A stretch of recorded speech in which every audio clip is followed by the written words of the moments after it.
विद्वान परम पूज्य बाबा साहब डॉक्टर भीमराव अंबेडकर द्वारा निर्मित भारतीय संविधान की 75 वर्षों की गौरव यात्रा पर इस वर्ष भी संसद में काफी गर्म चर्चा चल रही है और इस चर्चा का महत्व व उसकी उपयोगिता आदि तभी संभव है जब खुले मन से ये स्वीकार किया जाए कि क्या शासक वर्ग मानवतावादी व कल्याणकारी संविधान की पवित्र मंशा के हिसाब से यहाँ देश के करोड़ों लोगों को रोजगार एवं न्याय तथा आत्मसम्मान एवं स्वाभिमान का जीवन दे पाया है। क्योंकि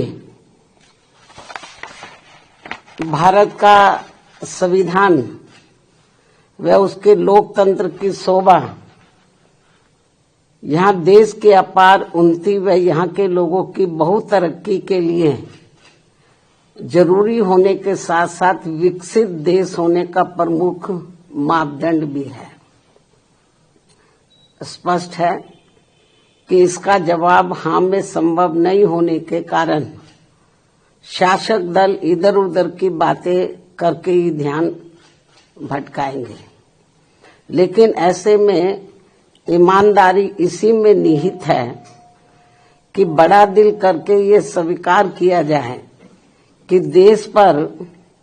अब तक राज करने वाली पार्टियों ने संविधान पर सही से अमल करने के मामले में अपनी सच्ची निष्ठा, ईमानदारी व देशभक्ति अगर निभाई होती तो फिर अपने देश का हाल आज इतना बदहाल नहीं होता कि यहाँ लगभग 80 करोड़ लोगों को रोजगार के अभाव में अपनी भूख मिटाने के लिए थोड़े से सरकारी अनाज का मोहताज जीवन गुजारने को मजबूर नहीं होना पड़ता, जबकि अभी भी यहाँ किसान, मजदूर, व्यापारी व अन्य मेहनतकश लोगों के साथ साथ छात्र व युवा वर्ग, महिलाएं एवं बुजुर्ग आदि ये सभी लोग अपनी समस्याओं को लेकर काफी ज्यादा परेशान व चिंतित भी हैं। इससे स्पष्ट है कि यहाँ संविधान विफल नहीं रहा है, बल्कि देश पर राज करने वाले लोगों व पार्टियों ने ही देश के संविधान को फेल करने का काम किया है। शायद यही कारण है कि संसद में जब अब संविधान को लेकर विशेष चर्चा हो रही है तो उसमें भी खासकर कांग्रेस और भाजपा के बीच वही दिन रात 24 घंटे के वही घिसे पिटे पुराने आलाप, आरोप प्रत्यारोप तथा हमसे ज्यादा तुम दोषी जैसी संकीर्ण राजनीति का स्वार्थ ज्यादा हावी नजर आता है, जिससे मामला फिर से कुल मिलाकर वही ढाक के 3 पात वाली कहावत बनकर रह जाएगा। ये स्थिति देश के लिए अति दुखद व लोगों के भविष्य के लिए भी अति दुर्भाग्यपूर्ण है। इसके साथ ही संसद में हो रही इस चर्चा में सत्ता व विपक्ष को सुनकर ऐसा लगता है कि इन्होंने अपने अपने राजनीतिक स्वार्थ में अब संविधान का ही काफी हद तक राजनीतिकरण कर दिया है और इस मौके पर भी कोई अपने स्वार्थ में संविधान की प्रति को माथे पर लगा रहा है तथा कोई इसे अपने हाथ में लेकर इसको दिखाने में लगा है। और अब तो इसकी आड़ में देश व जनहित के जरूरी मुद्दे भी दरकिनार कर दिए जा रहे हैं, जबकि भारतीय संविधान के मूल निर्माता परम पूज्य बाबा साहब डॉक्टर भीमराव अंबेडकर तो अपने देश में पहली बनी कांग्रेसी सरकार में ये भाप गए थे कि केंद्र व राज्यों में सत्ता जातिवादी व संकीर्ण मानसिकता रखने वाले लोगों के हाथों में रहते हुए यहाँ सदियों से उपेक्षित रहे खासकर SC, ST व OBC वर्गों के लोगों को जिंदगी के हर पहलू में आगे बढ़ने के लिए जो भी इन्हें संविधान में कानूनी अधिकार मिले हैं तो उनका भी इन्हें सही से पूरा लाभ नहीं मिल पाएगा। और ये सब बाबा साहब ने केंद्र में पहले बने कानूनी मंत्री पद पर रहते हुए खुद होते हुए भी देखा है, जिससे दुखी व चिंतित होकर फिर इन्होंने यानी कि बाबा साहब डॉक्टर भीमराव अम्बेडकर ने उस समय के प्रधानमंत्री पंडित जवाहरलाल नेहरू को अपने इस पद से इस्तीफा भी दे दिया था। बाबा साहब ने कानूनी मंत्री पद से उनको इस्तीफा दे दिया था। हालांकि उस समय की कांग्रेसी सरकार ने बाबा साहब के इस्तीफा देने के कारणों के बारे में इनको संसद में बोलने तक भी नहीं दिया था। तब फिर इनको मजबूरी में इस संदर्भ में अपनी बात मीडिया में ही रखनी पड़ी थी, जिससे उस समय संविधान व इन वर्गों के प्रति भी कांग्रेस का असली चेहरा खुलकर सामने आ गया था। लगभग यही स्थिति संसद में मेरे साथ भी गुजरी है, जब मुझे अपने लोगों के उत्पीड़न के विरुद्ध राज्यसभा में बोलने नहीं दिया था और तब फिर मजबूरी में मुझे उस समय राज्यसभा से इस्तीफा भी देना पड़ गया था। इसके साथ ही बाबा साहब के देहांत होने के बाद भी केंद्र में काफी वर्षों तक रही इसी कांग्रेस पार्टी की सरकार ने इनके आदर सम्मान में इनको हर मामले में पात्र रहे भारत रत्न की उपाधि से भी सम्मानित नहीं किया था, जिसे फिर इस पार्टी के सत्ता में हटने के बाद बीएसपी के अथक प्रयासों से ही श्री बीपी सिंह की सरकार में इनको ये सम्मान दिया गया था। उसी समय वर्षों से लटकी पड़ी ओबीसी वर्गों की मंडल कमीशन की रिपोर्ट को भी लागू कर दिया गया था, जिसे कांग्रेस पार्टी ने लागू नहीं किया था। इसको लटका के रखा था, जबरन लटका के रखा था,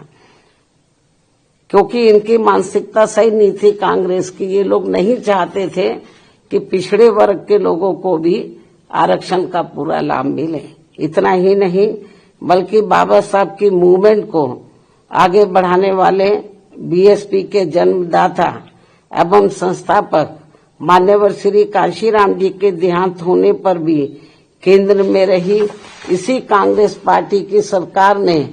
इनके सम्मान में एक दिन का भी राष्ट्रीय शोक घोषित नहीं किया था। ये है भारतीय संविधान के प्रति व इन वर्गों के प्रति भी कांग्रेस पार्टी का असली चाल चरित्र व चेहरा, जो अब ये पार्टी इन वर्गों के वोटों की खातिर इन्हें गुमराह करने में कोई कसर नहीं छोड़ रही है। और अब इस पार्टी के ही नक्शे कदम पर बीजेपी व अन्य विरोधी पार्टियां भी चल रही हैं, जो किसी से छिपा नहीं है। इतना ही नहीं बल्कि बाबा साहब ने अपने कानून मंत्री पद से इस्तीफा देने के बाद उस समय अपने इन वर्गों के लोगों को ये भी कहा था, यदि इन वर्गों के लोगों को वास्तव में संविधान का सही से पूरा लाभ लेना है तो फिर इन्हें केंद्र व राज्यों की भी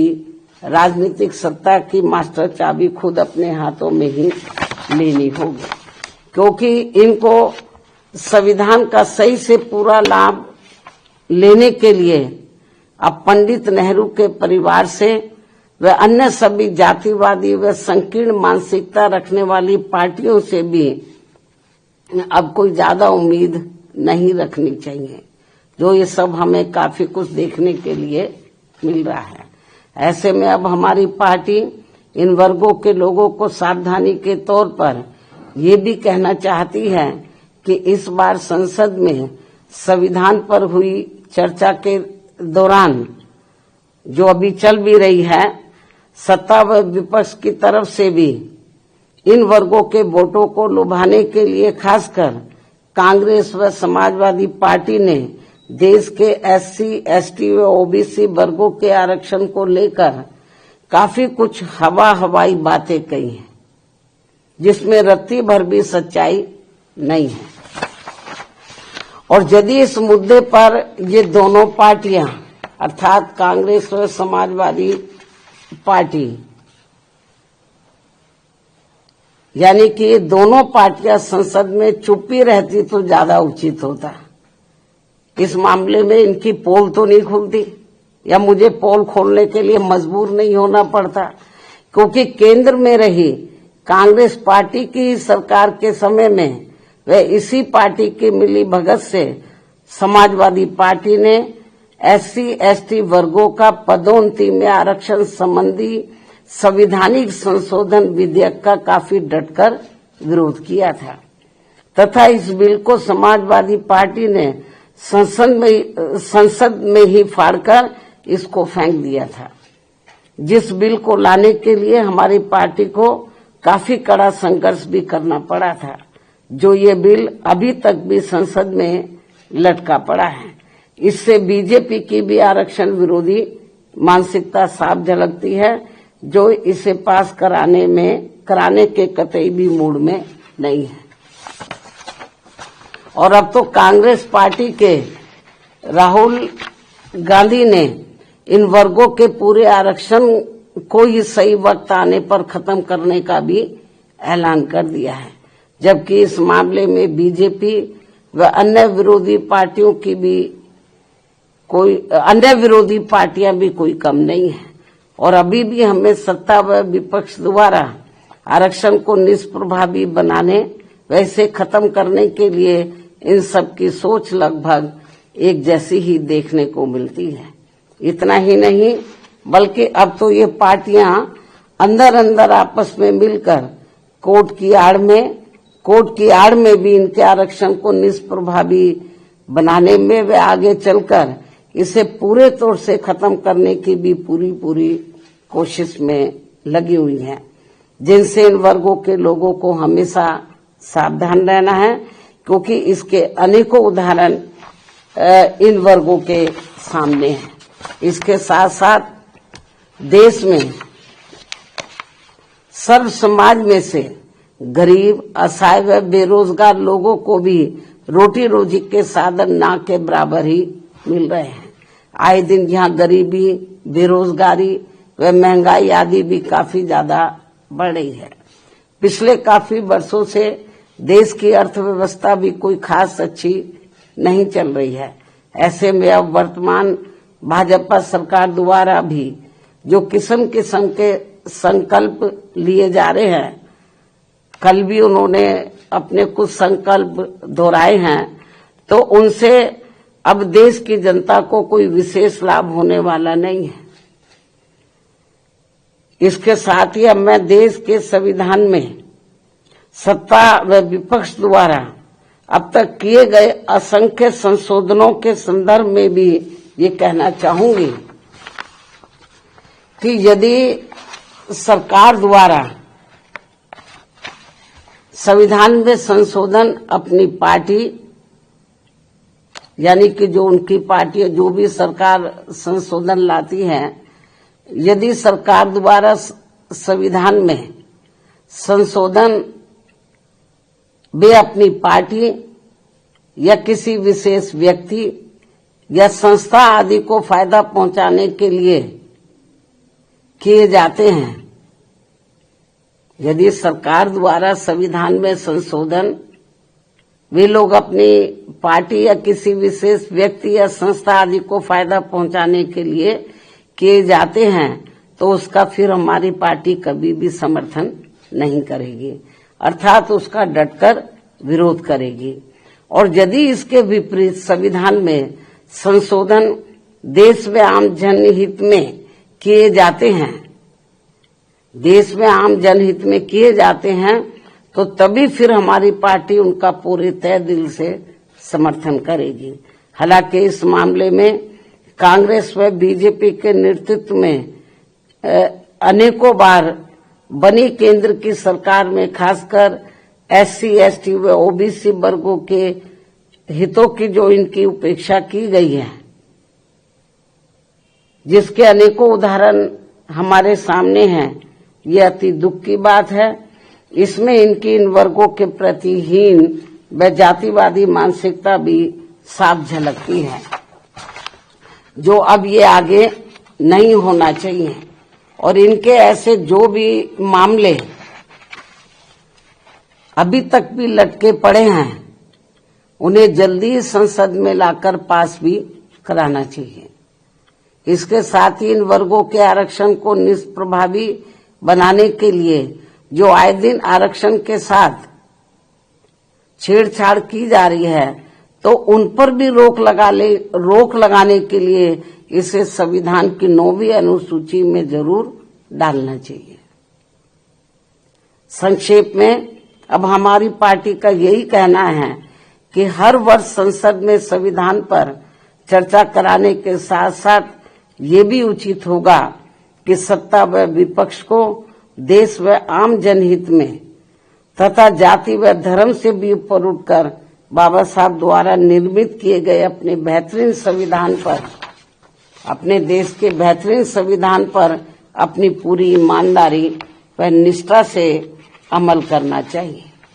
तथा इसकी आड़ में इन्हें अपनी राजनीतिक रोटी नहीं सेकनी चाहिए। इस खास सलाह के साथ ही अब मैं अपनी बात यहीं समाप्त करूं, लेकिन इससे पहले हमारी पार्टी एक देश एक चुनाव को लेकर